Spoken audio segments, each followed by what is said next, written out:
হে hi hello everyone, সবাই কেমন আছো? আশা করছি সবাই খুব ভালো আছো। আমিও কিন্তু খুব ভালো আছি। আজকে সকাল থেকে ব্লগটা স্টার্ট করছি। তাও আমি আমার বার্থডে ব্লগ স্টার্ট করছি। কেমনভাবে কাটলো, কী কী করলাম, চলো তোমাদেরকে সবটা দেখ। ঘুম থেকে উঠলাম, ওঠার পর ব্রাশ তো কম্পালসারি করতেই হয়।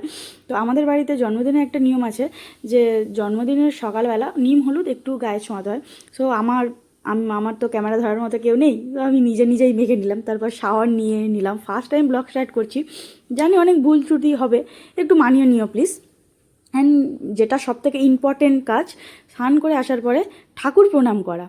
দিনটা শুরু করছি ঠাকুরকে প্রণাম করে, যেন সারাটা জীবন ভালো কাটাতে পারি। এবছরটা কেমন কাটলো জানি না, তো সামনের বছরগুলো যেন আরও ভালোভাবে কাটাতে পারি। তো ঠাকুরকে তো একটু প্রে করতেই হবে, ডাকতেই হবে, তাই না? তো সারাদিনে কী কী করলাম ভিডিওটাতে দেখতে থাকো। অ্যান্ড তারপর স্নান করার পর ঠাকুর প্রণাম করার পর আমার মা আমাকে আশীর্বাদ করছে। এটা নিয়ম, করতে হয়। তো আমার মা ক্যামেরার দিকে তাকিয়ে আছে, আমার বৌদি কোনো একটা কথা বলছে, সেই কথাটা শুনছে। অ্যান্ড আমার ভাগনা এসেছে বাড়িতে আমার বার্থডের জন্য। ভাগনা গেল। তো তারপর মা বাবার আশীর্বাদটা তো ইম্পর্টেন্ট না, তো বাবা ছিল না, থাকতে পারেনি, বাবার কাজ ছিল। তো মা ভালো করে আমাকে আশীর্বাদ করে নিচ্ছে।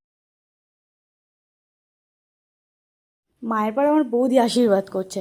তো বাড়িতে আর কেউ ছিল না, অ্যাভেলেবেল ছিল না, তাই আর কেউ আশীর্বাদটা করতে পারেনি। তো বৌদি আমাকে আশীর্বাদ করে নিয়েছে, তাও অনেক কষ্টে, অনেক ডেকে ডেকে তবে আশীর্বাদ করছে। ভালো শাড়ি পরেছিল না, তাই আমাকে আশীর্বাদ করতে আসতে পারছিল না ক্যামেরার সামনে। তো জোর করে টেনে নিয়ে এসেছি আশীর্বাদ করার জন্য।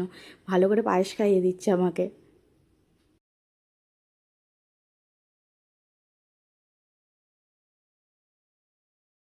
সারাদিন রান্না করে প্রচুর ক্লান্ত, তো তাই আর শাড়িটা চেঞ্জ করার টাইম পাইনি। সো এবার দুপুরবেলা আমাকে হালা সাজি। তো মেনুতে কী কী আছে সেটা বলে দিই। 5 রকমের ভাজা আছে, মাছ, চিংড়ি, আরও সন্ধ্যাবেলা সবাইকে নিমন্ত্রণ করা হয়েছে, সন্ধ্যাবেলা সবাই আসবে।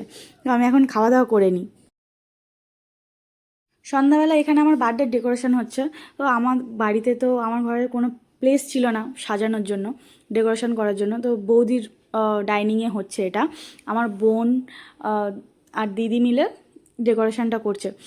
আশা করছি খুব সুন্দর করছে। আমি বিজি থাকার জন্য যেতে পারিনি।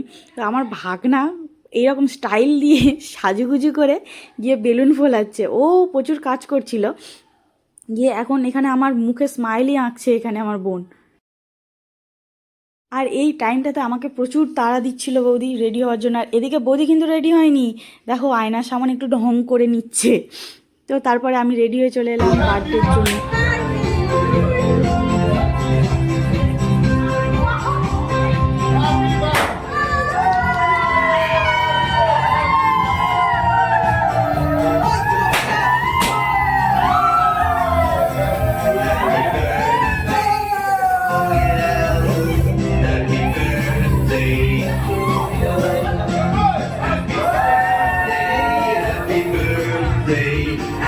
সো আমার বার্থডের জন্য এখানে আমার দাদা টাদা বোন সবাই এখানে আছে।